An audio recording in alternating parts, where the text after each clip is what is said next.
وأشهد أن لا إله إلا الله الملك العلام وأشهد أن نبينا وسيدنا محمدًا عبده ورسوله خير الأنام عليه وعلى آله وصحبه وأتباعه أفضل الصلاة وتم السلام۔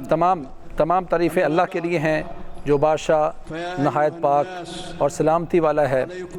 اس نے مسلمانوں پر اپنے محترم گھر کا حج فرض کیا اور اسے اسلام کے ارکان میں سے ایک رکن بنایا۔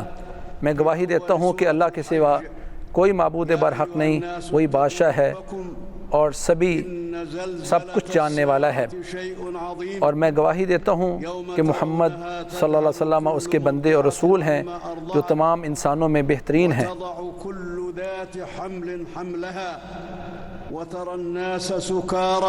اور آپ کی آل اور اصحاب پر، آپ کے پیروکاروں پر بہترین درود و سلام ہوں۔ اما بعد، اے لوگو، میں تمہیں اللہ سے ڈرنے کی وصیت کرتا ہوں کیونکہ اسی میں آخرت کی نجات ہے۔ اللہ تعالیٰ نے سورہ حج کے آغاز میں فرمایا، اے لوگو، اپنے رب سے ڈرو، بے شک قیامت کا زلزلہ بہت شدید ہے، جس دن لوگ آپ دیکھیں گے کہ دودھ پلانے والی عورتیں اپنے بچوں سے غافل ہو جائیں گی اور ہر حاملہ عورت اپنا حمل گرا دے گی۔ آپ لوگوں کو مدہوشی کی حالت میں دیکھیں گے، حالانکہ وہ مدہوش نہیں ہے بلکہ اللہ کا عذاب شدید ہے۔ اور اللہ تعالیٰ سے ڈرنے میں یہ بھی شامل ہے کہ انسان قیامت کے دن کی تیاری نیک اعمال کے ذریعے کرے، گناہوں سے بچ کر اللہ کی فرمانبرداری کر کے۔ اللہ تعالیٰ نے فرمایا، یہ اس لیے ہے کہ اللہ ہی حق ہے، وہ مردوں کو زندہ کرے گا اور ہر چیز پر قادر ہے، اور قیامت ضرور آئے گی، اس میں کوئی شک نہیں ہے۔ اللہ تعالیٰ قبر والوں کو دوبارہ اٹھائے گا، اور آخرت کی سب سے بڑی تیاری توحید میں ہے، یعنی اللہ تعالیٰ کی عبادت کرنا اور اس کے سوا کسی کو نہ پکارنا۔ اللہ تعالیٰ نے فرمایا، وہ اللہ کے سوا ایسے لوگوں کو پکارتے ہیں جو اسے نہ نقصان دے سکتے ہیں اور نہ نفع دے سکتے ہیں، اور تمہارا معبود ایک ہی معبود برحق ہے۔ اور اللہ تعالیٰ کی فرمانبرداری کرنے والوں کو خوشخبریاں دیجیے، اور وہ مصیبتوں میں صبر کرنے والے ہیں۔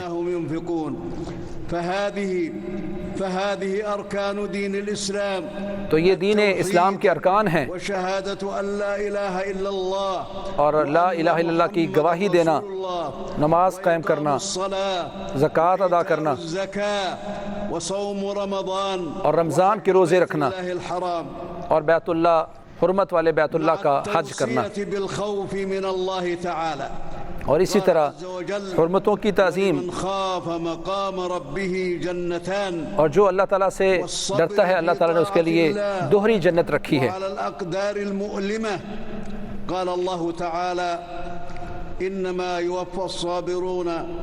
اور وہ اس دین میں صبر کرنے والے ہیں، اور جو صبر کرنے والے ان کے بارے میں اللہ نے فرمایا کہ اللہ صبر کرنے والوں کو بغیر حساب کے اجر نصیب فرماتا ہے۔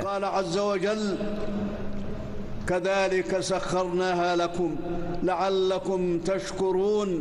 اللہ تعالیٰ فرماتے ہیں کہ ہم نے تمہارے لیے یہ جانور اس لیے مسخر کیے تاکہ تم اللہ کا شکر ادا کرو۔ على العبد أن يؤمن بها وأن يستفيد منها۔ اور انسان پر فرض یہ ہے کہ وہ ان چیزوں پر ایمان لائے اور اللہ تعالیٰ کی ان چیزوں سے فائدہ اٹھائے۔ الذين آمنوا إن الله لا يحب كل خوان كفور، وقال سبحانه ولينصرن الله من ينصره إن الله لقوي عزيز۔ اللہ تعالیٰ فرماتے ہیں کہ اللہ تعالیٰ ان کی مدد کرتا ہے جو اللہ تعالیٰ کے دین کی مدد کرتا ہے، اور اللہ تعالیٰ ہر خوان اور خیانت کرنے والے اور کافر کو پسند نہیں کرتے۔ وبئر معطلة وقصر مشيد۔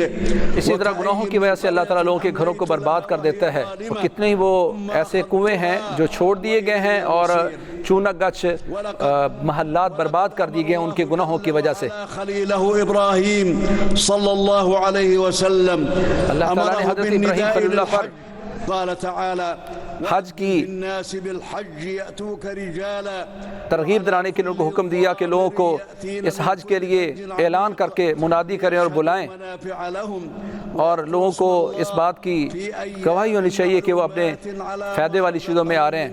اور جب یہ اعلان کیا جائے گا تو دور دراز سے وہ کمزور دبلے پتلے جانور وہ بھی اس حج بیت اللہ کی طرف آئیں گے۔ قدم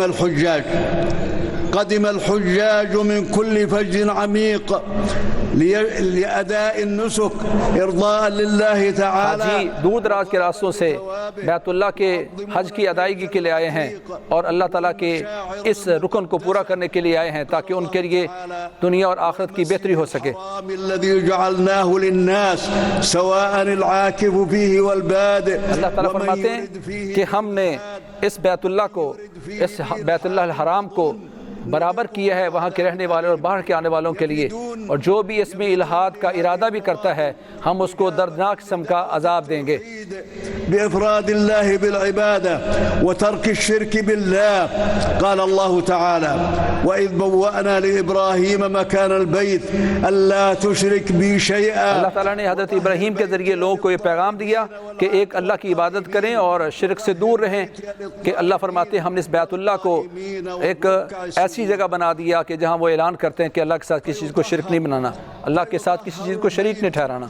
من كل ما لا يتناسب مع مكانته فلا فسوق ولا جدال في الحج ولا شعار۔ یہاں رہتے ہوئے کوئی ایسا کام نہیں کرنا جو غیر مناسب ہو، یا کوئی شہواتی بات نہیں کرنی، جھگڑا نہیں کرنا، اور گناہ کا کوئی کام نہیں کرنا، بل خضوع لله واتباع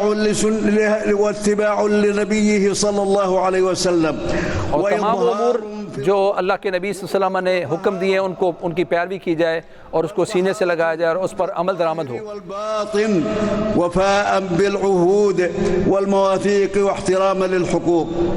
اور وہ تمام چیزیں جس کا اللہ تعالیٰ نے ہم سے وعدے لیے اور عہد لیے ہیں ان کو پورا کیا جائے اور اس کا احترام کیا جائے۔ الله عند ربه ومن يعظم شعائر الله فإنها من تقوى القلوب۔ جو بھی اللہ تعالیٰ کی علامات کو شاعر کی احترام کرتا ہے تو یہ دل کے تقوی میں سے ہے۔ مظاهر التعارف والتآلف والتعاون والتكافل بين أهل الإسلام في أداء المناسك على اختلاف ألسنتهم وألوانهم۔ دنیا بھر کے مختلف رنگوں کے، مختلف زبانوں کے لوگ یہاں آئے ہیں ایک دوسرے کے ساتھ محبت کرنے میں، تعاون کرنے میں، ایک دوسرے کے ساتھ دل جوڑنے میں۔ یہ اللہ تعالیٰ کی طرف سے ایک بڑا مظہر ہے جو حج کی صورت میں تمام لوگ اس فریضے میں پوری دنیا سے مختلف رنگوں کے لوگ آ کر ایک دوسرے کا دل جوڑتے ہیں، تعاون کرتے ہیں، ایک دوسرے کا محبت کرتے ہیں۔ اللہ تعالیٰ فرماتے ہیں گناہ کی بات سے اجتناب کرو، بچنا اس سے دور رہنا ہے۔ يباهي الله بكم ملائكته وهو الموقف العظيم الذي أنزل الله فيه۔ اے حاجیو، آج کے دن اللہ کریم تم پر فخر کر رہا ہے، اپنے فرشتوں کے سامنے تم پر فخر کر رہا ہے کہ تم ایک ایسے عظیم دن میں ہو جس کی وجہ سے اللہ تعالیٰ اپنے بندوں کے گناہوں کو معاف فرماتا ہے۔ تمہیں مبارک ہو کہ اللہ تمہاری وجہ سے فرشتوں کے ساتھ اپنا فخر جتلا رہا ہے، ان پہ فخر کر رہا ہے، تم پہ فخر کر رہا ہے، تمہاری عبادات پر اللہ تعالیٰ فخر کر رہا ہے۔